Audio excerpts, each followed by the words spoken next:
This afternoon at the Swift Hall in Southside Belize City, 90 students from Standards 4, 5, and 6 at St. Martin de Porres Primary School heard the real-life stories of victims of gun violence. A few of them were in wheelchairs, others using crutches, having become persons living with disabilities. For them, it's the harsh reality of a lesson learned as a consequence of the path they individually chose in life. 31-year-old Hattieville resident Shafan Domingo was shot on the 27th of January 2007 at the age of 20 during an ongoing dispute with a former schoolmate.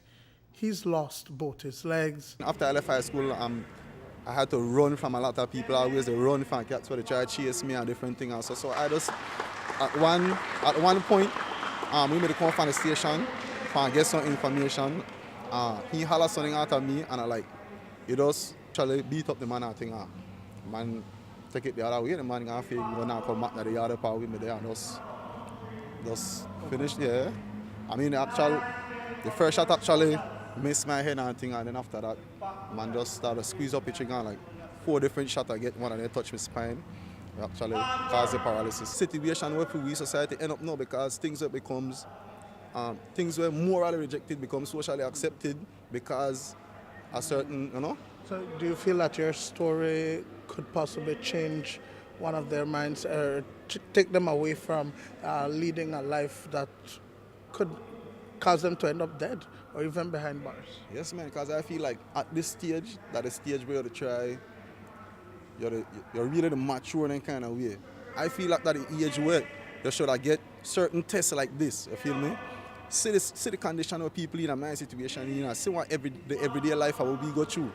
And see if you rather school or the street. Principal Ann Palacio says teachers on an everyday basis come face to face with these students who have been traumatized by violence in their neighborhoods and inside their homes. They have been on a mission to change the psyche in how children deal with issues.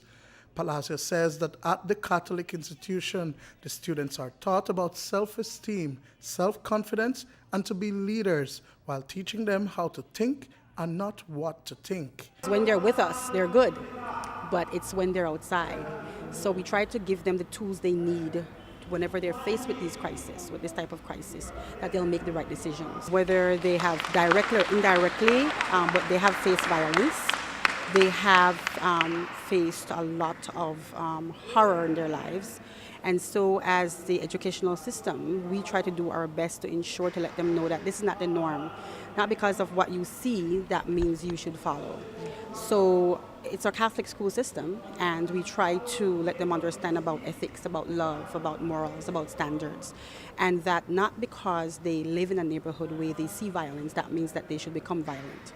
We teach them it's not where you're at, but where you want to go. According to Senior Superintendent Howell Gillett, there are varying factors why crimes are being perpetrated. The school was chosen because an assessment shows that majority of the recent violent and traumatic incidents occurred in areas that encompass the children from this particular school. I believe it is our belief that if we enlist their support to go out in the neighborhoods and let them share their experiences as to how and why certain things occurred in their past, I believe young people could learn from it. So what you're seeing here today, we've enlisted their support to be here at this school to tell the young people what occurred and ways not to get into a life of crimes. We have to win back the city, but for us to win it, we have to have a whole of society approach. Cannot be just the police. When things get out of hand, it is easy to lay blame on any one organization, but I believe there are many, many other stakeholders that could get involved. Gillett says that the initiative, made possible through partnership between the police department and One Struggle, will see house-to-house visits as a broader form of community policing. One Struggle is a non-profit organization of about 80-plus persons, including former City Councillor Philip Willoughby, who are on a mission to assist with the perennial issue of urban gun violence. You can't go to the park, you can't go to the dance, you can't go to Princess, you can't go to the field, go kickball, you can't go play basketball, you can't go to your girlfriend's house. Drama forget that the store, drama forget that the medical facilities. As it's nowhere for we to live in at this small space. The mothers who are a part of one struggle wants to reach out to other mothers who have been affected to provide that level of support for those affected, as well as to speak to the young men from across the city who are caught up in this gang situation. Duane Moody for News 5.